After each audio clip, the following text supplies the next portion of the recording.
মধ্যবিত্ত পরিবার, 2 ভাই 1 বোন। তো বোনেরও বিয়ে হয়ে গেছে, দাদারও বিয়ে হয়ে গেছে, সবাই চাকরি করে। তা ভাই চাকরি করে, সেই সূত্রে সে যখন বিয়ে করবে তখন মা বাবা তার সম্বন্ধ দেখা শুরু করলো। মা বাবা বললো যে তুমি যদি কিছু করে থাকো কোথাও বা কাউকে ভালোবেসে থাকো তাহলে বলো, আমি তোমাকে সেই জায়গাতে বিয়ে দেবো, আমাদের কোনো অসুবিধে নেই।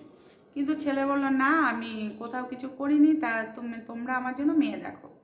তো মা বাবা কী করবে, এদেশে যখন চাকরি সূত্রে স্বামী চাকরি করে দেশে, ছেলেরাও চাকরি করে দেশে, মেয়েরও বিয়ে দিয়েছে মানে এই দেশে, তাই তারা গ্রামের বাড়িতে খুব একটা যেতে পারে না। তাই এবার ছেলের বিয়ে দেবে, গ্রামের বাড়িতে সবাইকে বলে রেখেছিল যে ছেলের জন্য মেয়ে দেখো, ছেলেকে বিয়ে দেবো। তা সেইভাবে গ্রামের মানুষজন যাদের আত্মীয় স্বজন আছে তাদের পরিবাররা, তারা একটা মেয়ে দেখেছে, মেয়ে দেখে তার ছোট ছেলের বিয়ে দিতে গ্রামের বাড়িতে গেছে। কেননা শহরে মানে এত দূরে আসবে না বিয়ে করতে, তা গ্রামের বাড়িতে বিয়ে দিলে সুবিধা, আত্মীয় স্বজন সব ওখানেই থাকে যেহেতু, তাই ছেলেকে নিয়ে গেছে গ্রামের বাড়িতে বিয়ে দেবে বলে। তা গ্রামের বাড়িতে বিয়ে দিতে সবাই যখন জড়ো হয়েছে, কিন্তু তাদের ওখানে যদি বউ ভাত করে তাহলে তাদের কিন্তু এই কলকাতাতেও তাদের যেখানে থাকে শহরে সেখানেও কিন্তু তাদের বউ ভাত করতে হবে। কেননা ছেলের অফিসের কলিগ আছে, তারপরে মেয়ের পরিবার আছে, মেয়ের শ্বশুরবাড়ি আছে, ছেলের শ্বশুরবাড়ি আছে, এই কলকাতায় যারা আত্মীয় স্বজন আছে সবাই তো একটা আশা করে থাকবে যে এখানে বড় হলো, এখানেই সব কিছু হলো, অথচ বিয়ে দিল দেশের বাড়ি গিয়ে, বউ ভাতটা দেশের বাড়ি করলো। তাই তারা ঠিক করেছিল যে বউ ভাত ওখানে হয়ে তারপরে যখন এখানে আসবে 1 সপ্তাহ পরে এখানে বড় সড়ো করে তারা বউ ভাত করবে। কিন্তু যখন ছেলে বিয়ে করতে গেল দেশের বাড়িতে, বিয়ে টিয়ে গায়ে হলুদ টলুদ সব হলো, শেষমেশ পাত্র গেল বিয়ে করতে, বিয়ে করতে যখন পাত্রীর বাড়ি গেছে তো মালা বদল হলো, শুভ দৃষ্টি হলো, কন্যাদান হলো। কন্যাদান হওয়ার পরে যখন মেয়েকে সিঁদুর দান হবে তখন দেখে হঠাৎ করে খুব চিৎকার হচ্ছে ওই বিয়ের প্যান্ডেলের মধ্যেই, যেখানে বিয়ে হচ্ছিল সেই জায়গাটাতে খুব চিৎকার চেঁচামেচি হচ্ছে। এবার চিৎকার শুনে কেউ তো আর তখন বসে থাকতে পারে না, তো সবাই মিলে গেছে ওখানে, গিয়ে দেখে মেয়ের যে দাদু ছিল আর ঠাকুমা ছিল, তো দুজন এক জায়গায় বসে বিয়ে দেখছিল পেছনের দিকটা বসে।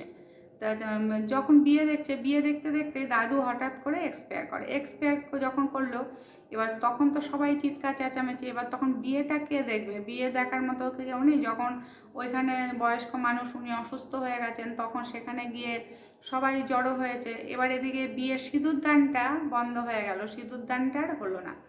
এবার কি করবে, সবাই মিলে সেই দাদুকে নিয়েই পড়ে গেল। কেননা ডাক্তার ডাকা দেখানো, তো ডাক্তারবাবু এসে বললেন উনি আর নেই।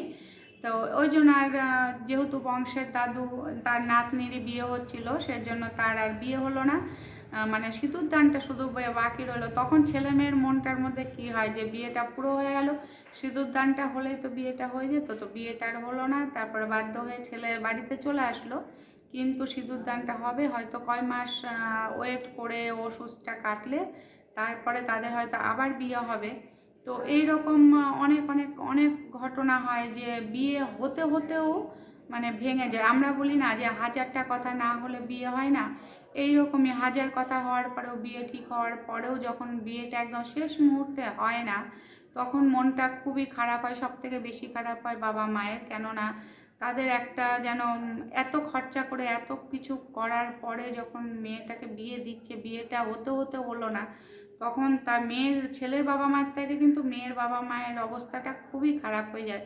কেননা তাদের একটা চিন্তা আরও মাথায় হয়ে যায় যে কোনো একটা বাধা পড়ে গেল, কেন বিয়েটা বাধা পড়ে গেল। এবার ছেলের বাড়িতেও মনে মনে আত্মীয় স্বজন কানাঘুষো করবে যে মেয়েটা হয়তো অলক্ষী, না হলে বিয়ের সময় বিয়ের ঠিক মুহূর্তে কেন তার দাদু মারা যাবে। এরকম মানুষের মুখ তো আর বন্ধ করানো যায় না, তাই না?